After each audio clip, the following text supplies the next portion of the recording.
Je me suis réveillé en sursaut, le goût du poison encore âcre sur ma langue, mais mon cœur battait follement dans une poitrine trop jeune, trop intacte. Les draps de soie blanche de notre lit conjugal m'enveloppaient comme un linceul familier, et pourtant, l'air portait l'odeur fraîche du printemps parisien de 2018, pas celle de l'hôpital où j'avais agonisé en 2025.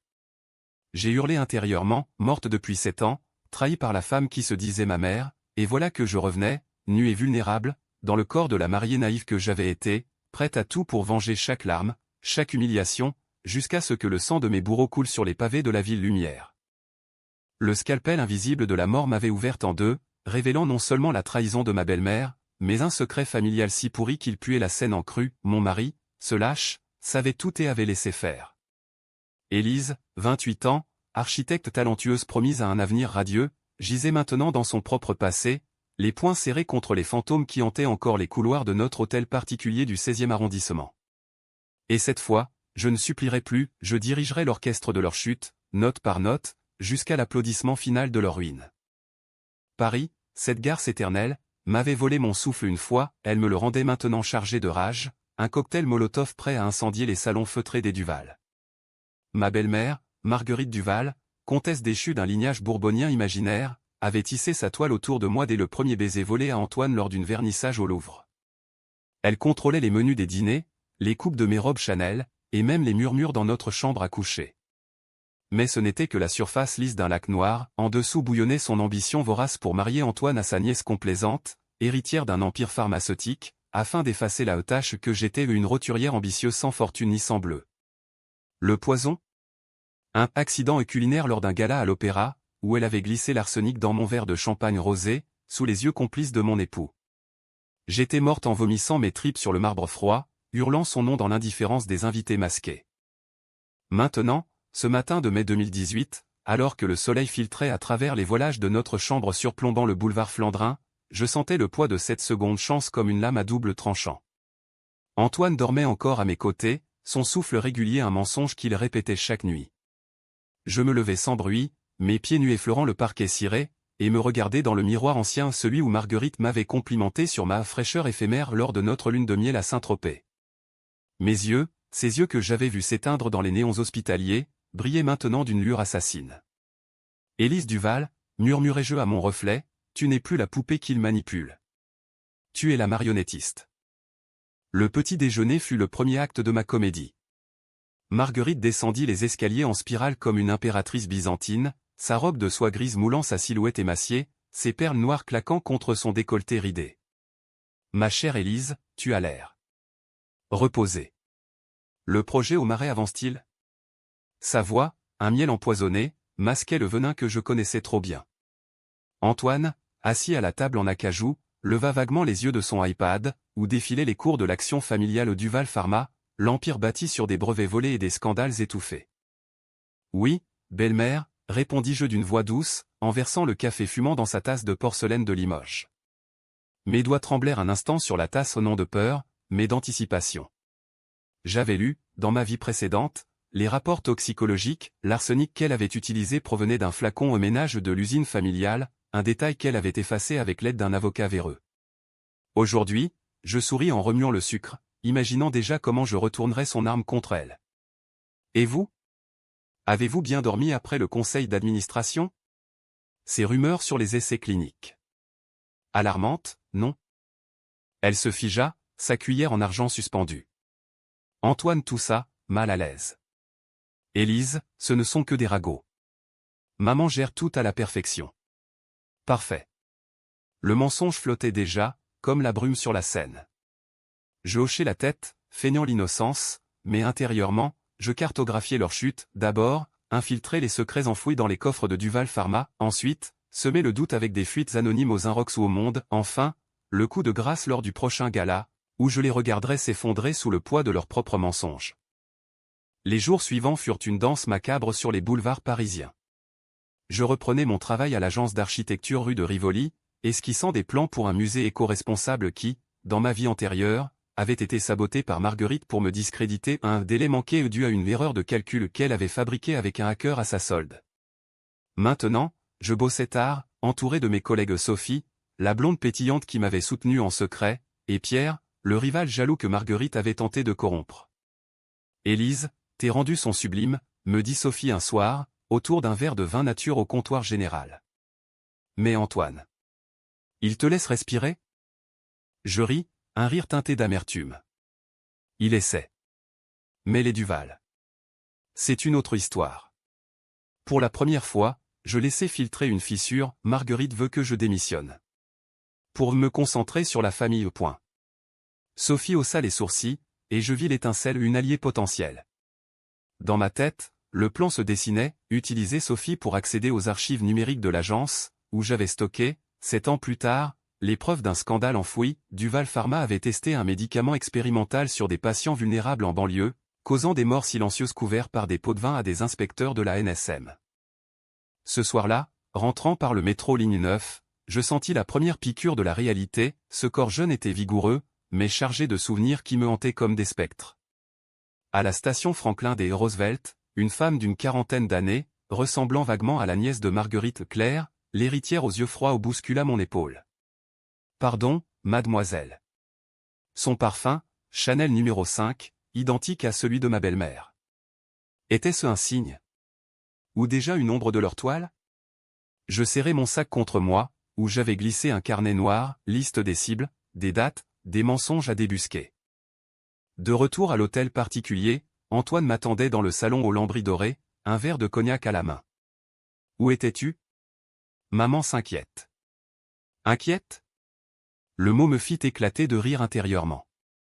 Elle s'inquiétait pour son empire, pour ce fils qu'elle avait modelé comme de l'argile, un golden boy de 32 ans, diplômé d'HEC, mais creux comme un opéra sans aria. Dans ma mort, il avait pleuré 3 jours, puis épousé Claire en grande pompe à Notre-Dame, 1 an plus tard. Juste du travail, mon amour, minot des jeux, l'embrassant sur la joue. Ses lèvres étaient froides, comme toujours. Ce soir, je décidai de tester les eaux, et si on partait en week-end? Juste nous deux, à Deauville? Loin des Duval.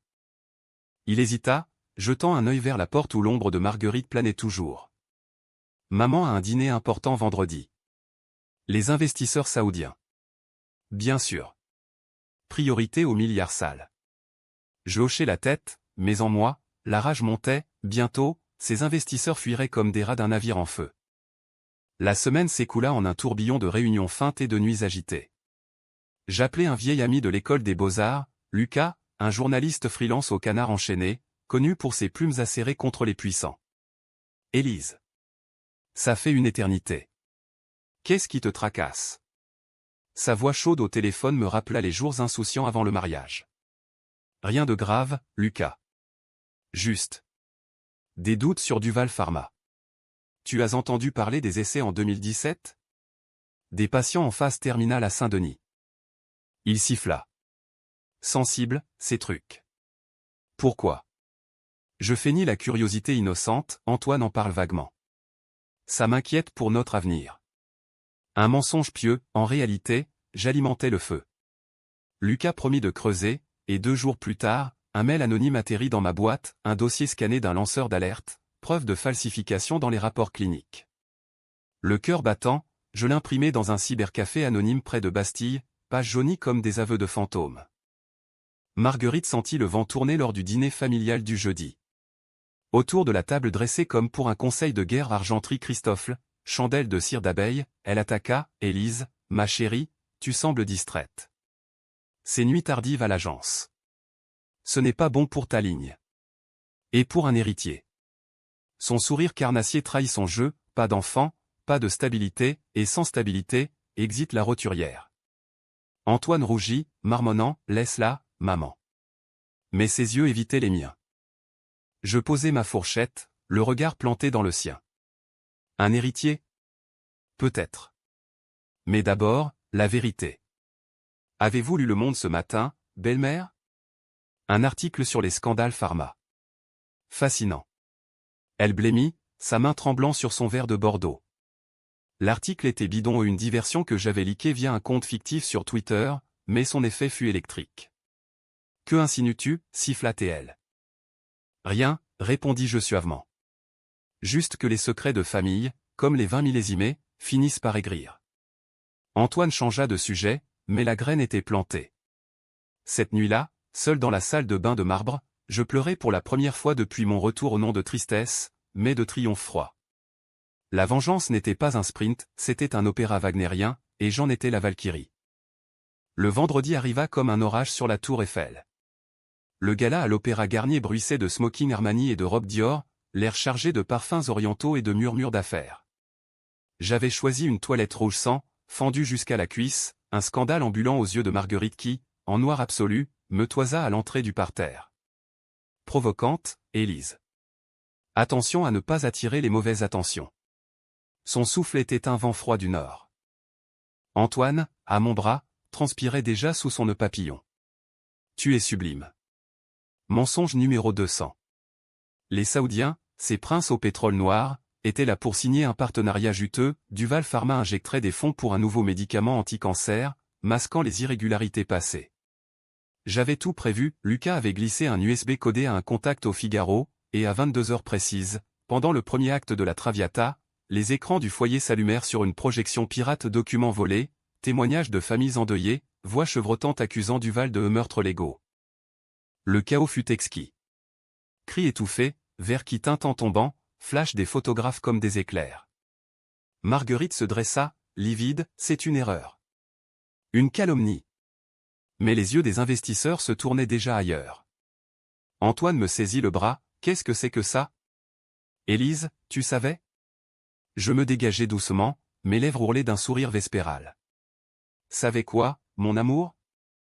Les secrets de ta mère. Ou les tiens. Le twist frappa comme un coup de tonnerre, dans le dossier liqué, non seulement les falsifications, mais une photo floue au moi, lors d'une visite d'usine en 2019, signant un chèque à un whistleblower que j'avais grassement payé pour se taire. Dans ma vie précédente, j'avais découvert cela trop tard, Antoine m'avait piégé, falsifiant ma signature pour me lier au scandale, me rendant complice aux yeux de la justice. C'était sa façon de me neutraliser, de me forcer à divorcer discrètement. Mais maintenant? J'avais effacé les traces numériques avant le leak, ne laissant que les siens exposés. La police arriva discrètement, menotte discrète pour Marguerite qui hurlait des insanités sur son droit divin. Antoine, blême, tenta de m'entraîner vers la sortie, viens, on rentre. C'est fini. Je m'arrêtai sous le lustre de cristal, la voix basse comme un poison lent, fini? Oh non, chérie. C'est juste le premier acte. Tu m'as laissé mourir pour elle. Pour Claire. Pour l'argent. Et maintenant, tu paieras le prix d'un mari indigne, la solitude dans une cellule de frêne. Il recula, les yeux écarquillés de terreur pure. Comment? Mais je ne répondis pas. Sophie, mon alliée, m'attendait dehors dans une berline noire, moteur ronronnant. Où allons-nous? Demanda-t-elle. À l'agence. J'ai un nouveau projet, reconstruire ma vie, pierre par pierre. Les mois suivants furent un balai de procès et de tabloïds. Duval Pharma s'effondra comme un château de cartes sous la pluie de scandales. Enquête de l'AFP, couverture du Parisien titrant l'Empire Duval empoisonné par ses propres venins. Marguerite, inculpée pour homicide involontaire et fraude, pourrissait à la santé, ses perles vendues aux enchères de Drouot. Antoine, accusé de complicité, plaida coupable pour un deal, 10 ans ferme, sans remise. Claire, la nièce complice, s'enfuit à Genève, mais pas avant que je n'envoie à son fiancé un dossier sur ses liaisons adultères, un cadeau empoisonné de ma part. Moi? Élise renaquit des cendres. Mon musée éco-responsable vit le jour sur les quais de Seine, primé au MIPIM de Cannes. Sophie devint ma partenaire, et Lucas mon confident lors de dîners au Fouquet's, où le champagne coulait enfin pour moi seul. Mais la vengeance a son prix, des nuits hantées par le goût d'arsenic, des miroirs où mon reflet porte encore les cicatrices invisibles. Était-ce une fin heureuse? Ou une bi-tragédie où j'avais sauvé mon âme au prix de la leur? Paris, impitoyable amante, m'avait rendu ma vie. Et dans ces rues pavées de mystères, je marchais enfin libre, imposant mes règles aux celles d'une femme qui avait dansé avec la mort et gagné la valse. Non, attendez, cette fin n'était qu'un interlude trompeur dans l'opéra de ma vengeance. Car la mort, cette vieille sorcière, ne rend pas les faveurs sans clause cachée. 3 mois après le gala fatidique, alors que les feuilles d'automne rougissaient les Tuileries comme du sang dilué, un appel anonyme brisa le calme de mon appartement haussmannien rue de Grenelle. Élise Duval? Ou devrais-je dire, Élise Moreau, la veuve vengeresse? La voix était rauque, masculine, avec un accent marseillais qui grattait comme du gravier. Tu crois avoir tout gagné? Demande à ta mère ce qu'elle a murmuré dans sa cellule avant de se pendre. Le choc me cloua sur le parquet. Marguerite, morte? Les journaux n'en avaient pas parlé, un suicide discret, étouffé par les avocats Duval pour préserver les apparences. Mais ce coup de fil. Il puait le twist que je n'avais pas anticipé. Qui êtes-vous, balbutiai-je, le cœur cognant comme un tambour de la garde républicaine. Rire étouffé, un fantôme que tu as réveillé, ma belle. Rendez-vous au Pont des Arts, minuit. Viens seul, ou ton petit musée finit en cendres. Je raccrochai, les mains tremblantes. Le Pont des Arts, ce pont des cadenas d'amour brisés depuis les attentats ironiques pour une femme qui avait pulvérisé son mariage comme du verre de Murano. Était-ce un piège? Un complice de Marguerite, cherchant à laver l'honneur familial? Ou pire, Antoine, libéré sous caution, ourdissant depuis sa planque? Non, il croupissait encore, en attente d'appel. Dans ma vie précédente, j'avais appris à flairer les mensonges, celui-ci sentait le soufre d'un secret plus profond, un que même mon poison n'avait pas touché. La nuit tomba sur Paris comme un voile de deuil, les lumières des bateaux-mouches dansant sur la Seine comme des feux follets moqueurs. J'enfilai un manteau noir, un foulard Hermès pour masquer mon visage, et glissai un spray au poivre dans ma poche relique d'une hélice paranoïaque. Le métro me déposa à Louvre-Rivoli, et je marchai le long des quais, l'air chargé d'humidité et de regret. Des couples enlacés passaient, ignorant la tempête qui bouillonnait en moi. Au pont, les cadenas restants cliquetaient doucement sous le vent, fantômes d'amours éphémères. Il était là, silhouette voûtée adossée à la rambarde, un mégot rougeoyant entre les lèvres. Pas un Duval trop vulgaire, veste en cuir usé, cicatrice barrant sa joue gauche comme une carte au trésor maléfique. Élise, grognatait-il en me voyant approcher. T'es plus belle que sur les photos de ton mari. Il t'a bien baisé, hein? Ses yeux, d'un brun trouble, fouillaient les miens comme un pickpocket la foule. Parlez, ordonnai-je, la voix ferme malgré le froid qui me rongeait les os. Qui êtes-vous? Et qu'est-ce que Marguerite a dit avant de? Il cracha dans l'eau noire en dessous. Avant de se balancer à la poutre de sa cellule avec sa ceinture de soie. Dis à la salope qu'elle n'a eu que la moitié.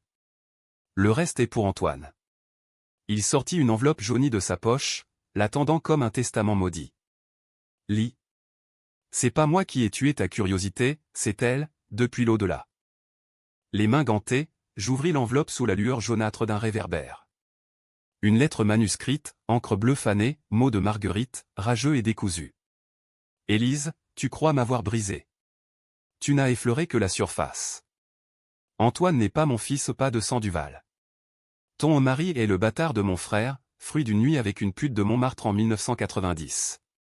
J'ai élevé ce monstre pour venger la famille, pour effacer la tâche. Et toi? Tu portais son enfant en 2019, avant que je ne t'empoisonne. Un Duval de sang pur, que j'ai fait avorter en secret après ta mort. Il grandit maintenant, élevé par Claire à Genève.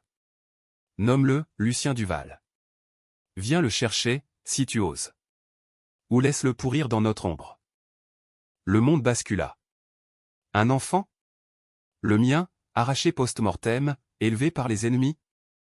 La bile remonta, mélange de nausée et de fureur.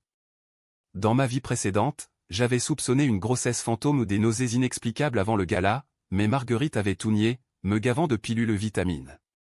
Comment? Pourquoi me dire ça maintenant, balbutiai-je à l'homme, qui haussa les épaules. Elle m'a payé pour garder le gosse en sécurité. J'étais son garde du corps discret. Mais avec elle morte, et toi qui fouilles. Le destin veut que tu saches. Pour 50 000 €, je te file l'adresse. Sinon, je vends l'histoire à Closer. La décision fut un poignard dans les tripes, payer ce voyou, ou le noyer dans la Seine comme un chaton indésirable? La vengeance pure avait été propre, chirurgicale, celle-ci puait le chaos moral, un choix qui me rabaisserait au niveau des Duval trafiquer des vies, acheter des silences. Marché conclu, murmurai-je, transférant l'argent via une app sécurisée. Il sourit, dans jaune, bienvenue dans la vraie famille, Élise. Celle des ombres. De retour chez moi, la lettre brûla dans l'évier comme un exorcisme raté. Lucien. Mon fils, volé, modelé à l'image des bourreaux. Les nuits suivantes furent des veilles fiévreuses, recherches sur le dark web pour tracer Claire, appel à Lucas pour des contacts en Suisse. Sophie remarqua mon épuisement lors d'une pause au café de l'agence. Élise, tu fonds comme neige au soleil. C'est Antoine? Je secouai la tête, mais lâchai un fragment, pire. Un fantôme familial. Elle posa sa main sur la mienne, chaude comme une encre. Dis-moi. On affronte ensemble. Ainsi naquit notre pacte. Sophie deviendrait ma sœur d'armes, fouillant les registres helvétiques pendant que je maintenais les apparences au tribunal, où l'appel d'Antoine traînait comme une plaie ouverte. Lors d'une audience au palais de justice, je le vis pour la première fois depuis le gala amaigri, menotté, les yeux suppliants. Élise, je t'en prie. C'était elle, pas moi. Laisse-moi sortir, et je te jure. Je m'approchai du box vitré, voix de velours empoisonné, juré? Tu as juré l'amour éternel le jour de notre mariage à Saint-Sulpice. Et quand le poison a coulé dans ma gorge, où étais-tu? À baiser Claire dans ta garçonnière du 7e. Non, Antoine. Ton règne est fini. Le mien commence. Il s'effondra, sanglots étouffés, et pour la première fois, je sentis une pitié fugace non pour lui, mais pour l'homme qu'il aurait pu être sans la toile de Marguerite. Mais la pitié est un luxe pour les innocents. Moi, j'étais forgé dans le feu de la trahison. Le voyage à Genève fut un saut dans l'abîme. Train TGV jusqu'à Lyon, puis avion low cost pour masquer les traces. Sophie resta à Paris, couvrant mes absences avec des séminaires professionnels. La ville suisse m'accueillit sous une pluie fine, ses banques impersonnelles comme des mausolées de secrets. L'adresse fournie par l'homme ou une villa discrète sur les rives du lac Léman était gardée par des caméras et un chien alsacien. Lucien, 7 ans maintenant, cheveux noirs comme les miens, yeux verts hérités d'Antoine? Je l'espionnais de loin, lors d'une sortie scolaire au jet d'eau, petit garçon timide, sac à dos trop grand, riant à une blague de camarade. Mon cœur se serra, amour maternel ou regret d'une vie volée? Claire l'élevait seule, veuve imaginaire après la fuite. Approcher signifiait un risque, enlèvement? Négociation? La décision controversée me rongeait, revendiquer mon sang au prix d'un scandale international, ou laisser ce fantôme grandir loin du poison Duval? Lors d'une nuit sans sommeil à l'hôtel Bristol, je composai le numéro d'un avocat genevois, spécialiste des gardes parentales.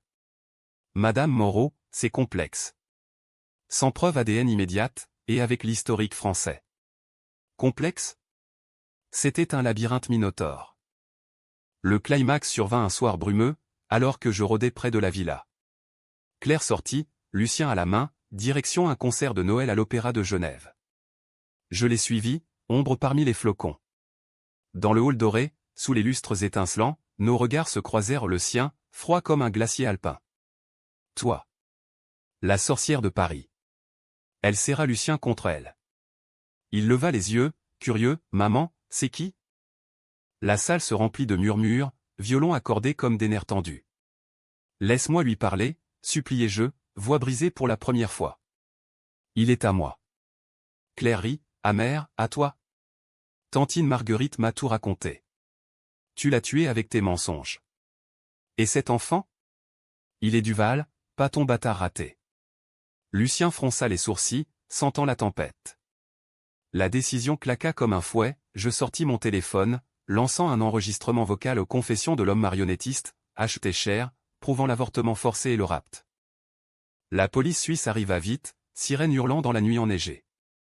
Claire hurla des imprécations en allemand, Lucien pleura dans mes bras pour la première fois, odeur de chocolat chaud et de peur enfantine. Maman, murmura-t-il. C'est moi, répondis-je, larmes coulant. Le twist final, tests ADN confirmèrent tout, mais révélèrent un secret plus noir. Lucien portait un gène rare, hérité de Marguerite, lié aux essais cliniques fatals de Duval. Il était à la fois ma rédemption et leur ultime poison. De retour à Paris, avec garde provisoire, je l'inscrivais à l'école près du Luxembourg, apprenant à penser ses blessures comme les miennes. Antoine, apprenant la nouvelle en cellule, tenta le suicide échec, prolongeant son enfer. Sophie devint tante de cœur, Lucas couvrit l'histoire en douceur, la renaissance d'une mère vengeresse. Mais la vengeance, cette maîtresse jalouse, ne s'éteint pas. Chaque nuit, Lucien demande « Pourquoi ils nous ont séparés ?» Et je réponds « Parce qu'ils avaient peur de notre lumière. » Paris, berceau de révolution, avait vu naître la mienne imparfaite, controversée, mais éternelle. L'hiver 2019 enveloppa Paris d'un manteau de givre impitoyable, miroir de l'hiver qui rongeait mon âme fraîchement reconquise. Lucien, ce petit être aux boucles sombres et aux questions incessantes, avait transformé mon appartement en un champ de bataille joyeux, Lego éparpillés sur les tapis persans, dessins d'avions en papier collés aux fenêtres donnant sur les invalides. Mais sous cette façade de cocon maternel, la vengeance couvait encore, Bresse prête à flamber à la moindre bourrasque. Car Antoine, ce serpent en cage, n'avait pas dit son dernier mot, et les Duval, même décapités, avaient des racines tentaculaires enfouies dans les sous-sols de la capitale. Tout commença par une lettre arrivée un matin de décembre, cachetée d'un seau brisé où les armoiries familiales, un lion rampart dévorant sa queue. À Élise, voleuse d'âme, griffonnée d'une main fébrile que je reconnus comme celle d'un oncle éloigné, cousin germain de Marguerite, un certain Henri Duval, rentier oisif résidant à Neuilly-sur-Seine. Ton poison a tué ma sœur, mais le sang appelle le sang. Antoine est innocent, c'est toi la sorcière. Reviens au domaine familial pour le Yule, où Lucien paiera le prix de ta folie. Une photo jointe, mon fils jouant au parc Monceau, pris à l'insu, avec un homme flou en arrière-plan l'oncle. Un mercenaire? La rage me submergea comme la crue de la Seine en janvier. J'avais cru la toile déchirée, voilà qu'un fil résiduel se tendait, menaçant d'étrangler ce qui restait de ma paix. Sophie, venue m'aider avec les décorations de Noël aux guirlandes de houx et de lumière LED, trouva la lettre froissée dans ma main. Élise, c'est du chantage pur. Appelle la police. Ses yeux verts, vifs comme ceux d'une renarde, brillaient d'inquiétude. Non, répondis-je, pliant le papier avec soin. La police alerterait Antoine. Et si Henri a des connexions? Les Duval ont graissé plus de pattes qu'un canard de Chaland. C'est à moi de jouer. La décision était controversée, un pas dans l'ombre grise de la moralité, infiltrer le domaine familial sous couvert d'un règlement pacifique, pour débusquer les preuves restantes d'un réseau plus vaste aux rumeurs de blanchiment via des galeries d'art à Saint-Germain-des-Prés, ou pire, un fonds secret pour des expériences illégales en Afrique. Lucas, contacté en urgence lors d'un café au Procope, hocha la tête sombrement, j'ai entendu des bruits. Henri est le gardien des vieux démons au dossier sur des collaborations Vichy pendant la guerre, recyclées en actifs offshore. Si tu y vas, prends ça. Il glissa un enregistreur miniature, pas plus gros qu'un briquet Zippo. Le domaine Duval, ce manoir néo-gothique perché sur les collines de Chantilly, m'apparut comme un spectre sorti d'un roman de Dumas. Neige saupoudrée sur les tourelles, cheminée crachant une fumée âcre qui puait le bois humide et les secrets moisis. Henri m'accueillit à la grille forgée, silhouette voûtée dans un tweed élimé, moustache grise taillée comme une épée. Nièce Élise, ironisa-t-il, baisant ma main gantée avec une froideur reptilienne. Bienvenue au bûcher familial. Antoine serait ravi s'il n'était pas enchaîné comme Prométhée. Lucien, resté à Paris avec Sophie sous protection discrète, m'avait supplié, ne pars pas, maman. Ils sont méchants. Ces mots résonnaient comme un talisman tandis que je traversais le grand hall, portraits ancestraux me fusillant de leurs yeux peints, Marguerite jeune, impérieuse, un aïeul en uniforme prussien, sabre au clair. Le dîner de Yu fut une farce macabre, dinde farcie aux truffes, vin de Bordeaux millésimé, et convives triés sur le volet aux cousins avides, avocats aux lèvres minces, une veuve italienne aux bijoux clinquants. Henri présidait, toast à l'unité Duval, malgré les traîtresses. Sous la table, mes doigts activèrent l'enregistreur. Parlons franc, oncle, dis-je lors des cognacs digestifs, feignant la réconciliation autour du feu ronflant. Marguerite. Son suicide. Était-ce vraiment le sien, ou un accident pour clore les chapitres gênants? Il ricana, versant un trait de liqueur dans mon verre. Curieuse, hein? Comme ta belle-mère avant toi. Elle n'a pas sauté, on l'a aidée. Trop de langues se déliaient après ton petit spectacle à l'opéra. Mais toi. Tu portes le gène, Élise. Celui qui rend les femmes Duval folles d'ambition. Regarde Lucien, il héritera, et toi avec. Le gène. Encore ce mensonge scientifique, voile sur les horreurs réelles. Je sondais plus profond, évoquant les galeries, et ces tableaux acquis pendant la guerre? Vendus maintenant à des oligarques russes. Henri blêmit, mais mordit, preuve? Tu n'en as pas. Sauf si tu fouilles la crypte. La crypte au sous-sol du manoir, où les Duval enterraient littéralement leurs morts et leurs dossiers. La nuit venue, alors que la maisonnée ronflait sous l'effet du laudanum discret dans le porto, je descendis, clé volée à l'intendant. L'air était froid comme une tombe ouverte, ampoule nue jetant des ombres dansantes sur des étagères de dossiers moisis. Là, boîtes étiquetées Vichy 1942, contrat jauni avec des noms nazis, puis, plus récent, Afrique 2015 note sur des essais cliniques au Congo, vaccins frelatés causant des épidémies locales, profits rapatriés via des ONG fantoches. Et au fond, un fichier sur moi, Élise Moreau aux menaces. Plan B, avortement post-mortem, échantillon génétique conservé pour Lucien. Mon sang se glaça, ils avaient volé non seulement mon enfant, mais son ADN pour des expériences, un héritier amélioré? Fuyant avec les USB cachés dans mes bas, je regagnai Paris par l'Aube rose, train express filant comme une fuite. Henri appela le lendemain, traîtresse. Tu as pris ce qui ne t'appartient pas. Menace voilée, mais je contre-attaquai, leak sélectif à Mediapart, article titrant Les Duval, de la Shoah au scandale pharma.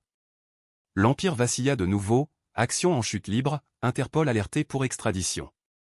Mais le vrai drame éclata à Noël. Lucien, excité par les lumières des Champs-Élysées, trébucha sur un jouet aux chutes banales, mais sa tête heurta le coin de la table en verre. Hôpital Necker, diagnostic, commotion, mes tests révèlent une anomalie sanguine gène Duval, mutation rare causant des troubles coagulaires, héritée de Marguerite via l'avortement forcé. Les médecins murmurent, il a besoin de transfusion spéciale, plasma issu de donneurs compatibles. Familiaux. Ironie cruelle, pour sauver mon fils, j'avais besoin du sang des Duval ou de ce qui en restait. Antoine, en prison, fut extrait pour une ponction, son sang, impur de remords, sauva Lucien. Lors de la visite supervisée, menotté à un lit d'hôpital, il pleura, notre fils. Je ne savais pas pour l'avortement. Elle m'a menti. Vérité ou manipulation? La décision me déchira, pardonner pour le bien de Lucien, ou laisser la haine consumer tout? Je choisis le gris, tu vivras pour lui, pas pour moi. Mais touche-le, et je finis ce que j'ai commencé. Sophie, témoin silencieuse, serra ma main, tu grandis, Élise. De vengeresse amère. Pourtant, la tension montait. Henri, traqué, tenta un dernier coup, incendie criminel à l'agence, plan de mon musée réduit en cendres. Je le vis fuir dans les fumées, silhouette fantomatique. La poursuite à travers les ruelles de Belleville fut un ballet de sirènes et de cris où il s'effondra, crise cardiaque, dossier en main. Mort naturelle? Ou karma? Lucien guérit, premier Noël vrai sous les lumières de Notre-Dame. Mais en moi, la vengeance évoluait, non plus destruction, mais protection. Paris, ville de lumière et d'ombre, m'avait appris que la vraie règle était l'équilibre fragile, tendu, mais mien. Le printemps 2020 surgit comme un mirage cruel, alors que le monde entier se repliait sous le joug d'un virus invisible, confinement, masques, applaudissements aux fenêtres pour les soignants. Pour moi, Élise Moreau, ex-Duval, c'était une trêve forcée dans la guerre personnelle, un cocon étouffant où les fantômes du passé trottaient librement dans les couloirs vides de mon appartement. Lucien, 8 ans maintenant, transformait la quarantaine en jeu d'imagination, château de coussins dans le salon, histoire de chevaliers luttant contre des dragons masqués. Maman, quand est-ce qu'on pourra sortir? J'ai peur que le monde disparaisse. Ces mots, innocents, me transperçaient comme des aiguilles ou peur que je connaissais trop bien, celle d'un univers volé. Sophie, confinée avec nous après un baiser volé un soir de mars à amour naissant, timide comme un bourgeon sous la pluie, devenait mon encre. On reconstruit, Élise. Ton musée renaîtra des cendres, comme toi.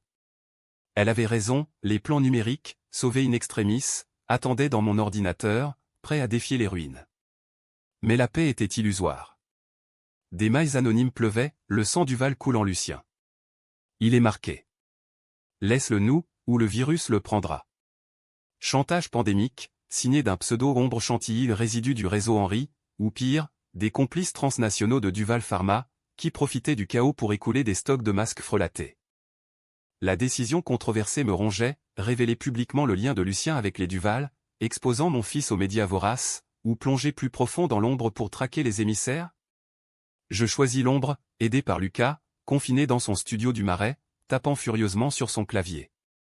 J'ai hacké leur serveur via un contact à l'ONG Transparency International. Duval a un labo secret à Lisbonne, produisant des vaccins miracles bidons pour le marché noir. Et devinez qui finance? Des cousins en exil à Dubaï. Preuve à l'appui, transfert Bitcoin, formule chimique volée à des labos publics.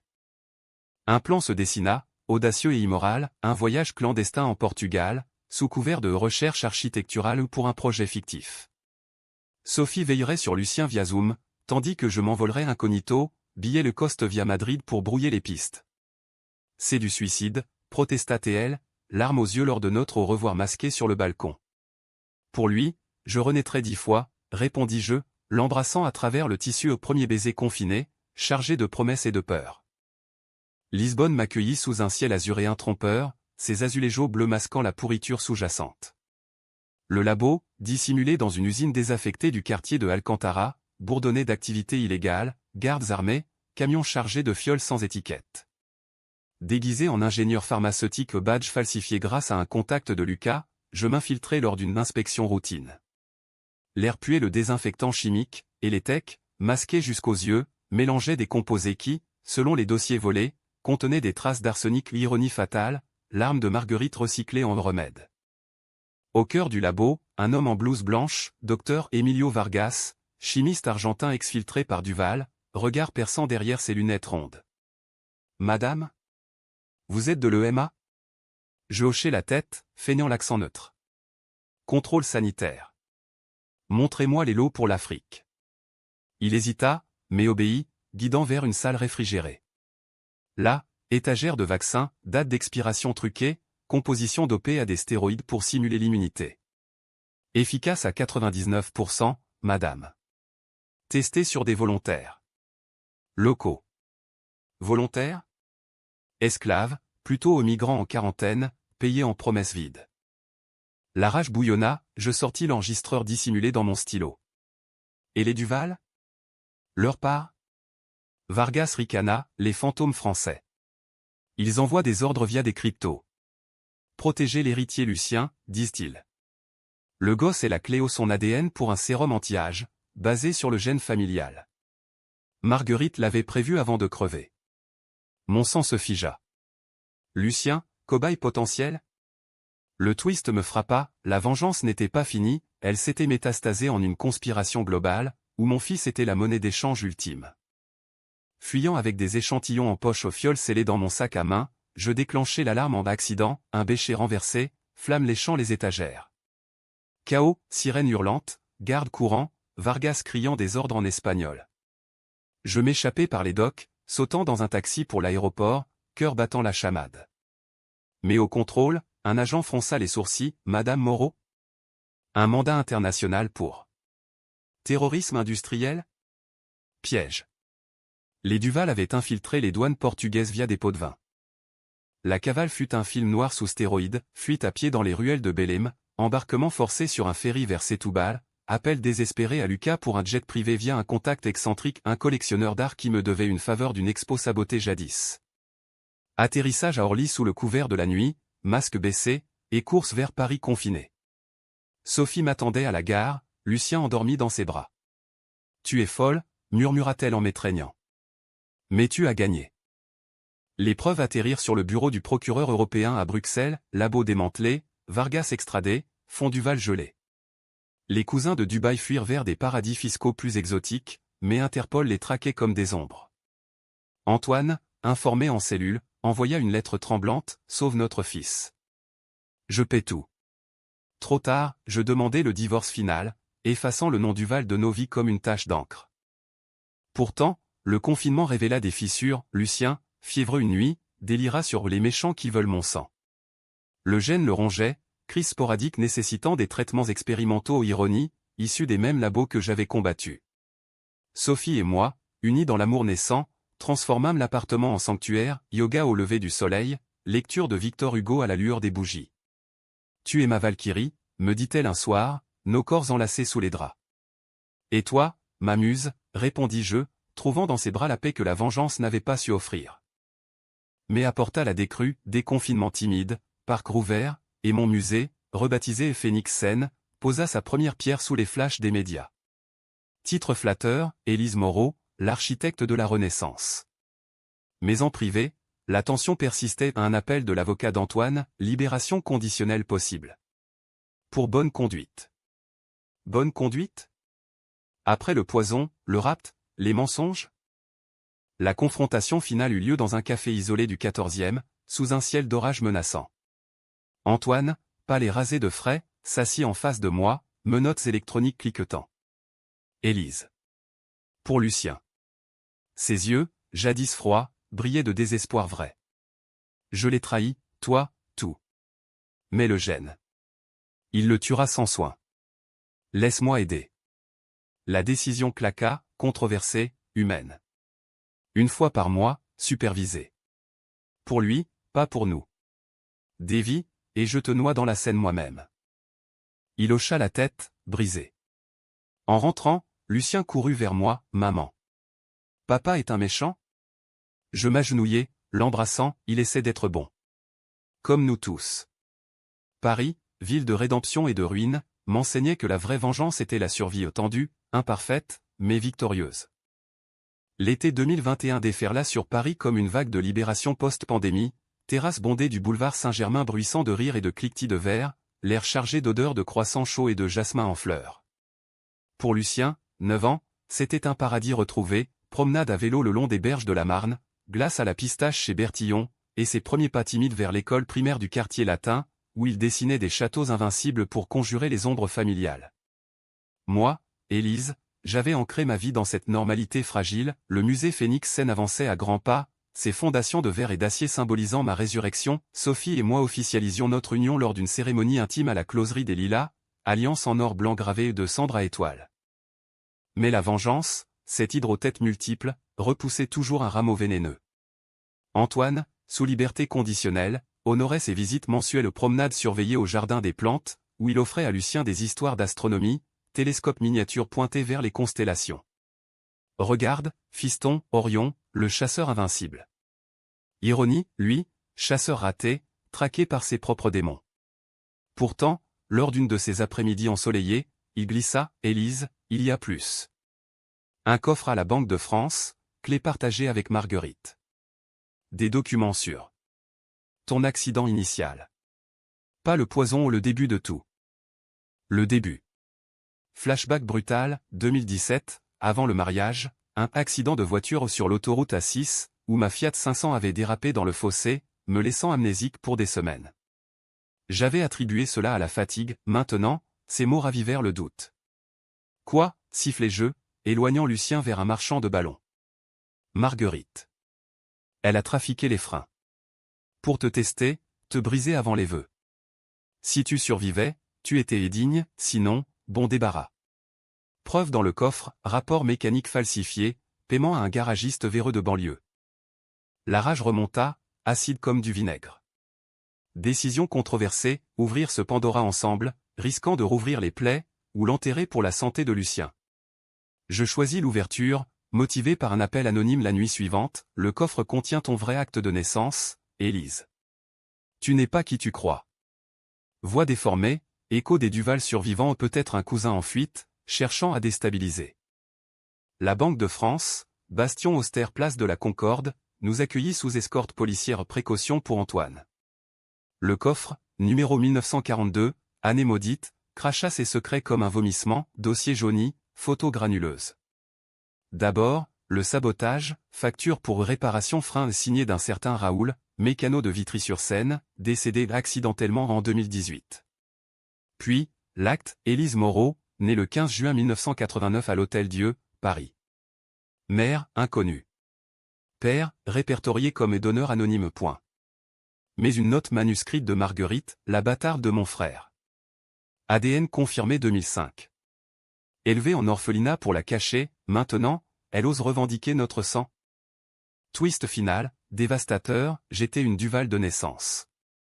Fille illégitime de son frère cadet, abandonnée pour éviter le scandale, adoptée sous faux nom. Marguerite m'avait épousé au nom, mariée à son neveu au parrain vengeresse, pour me contrôler, me détruire de l'intérieur.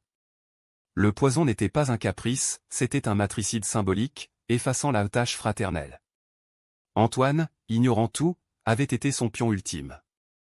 Le choc me plia en deux, mur de la salle des coffres tournoyant comme un kaléidoscope brisé. Pourquoi ne m'avoir rien dit, hurlai-je à Antoine, qui recula, pâle. Je l'ai appris en prison, via ses lettres. Elle voulait que je te tue après le mariage, pour clore le cercle. J'ai refusé. Mais laissez faire le poison.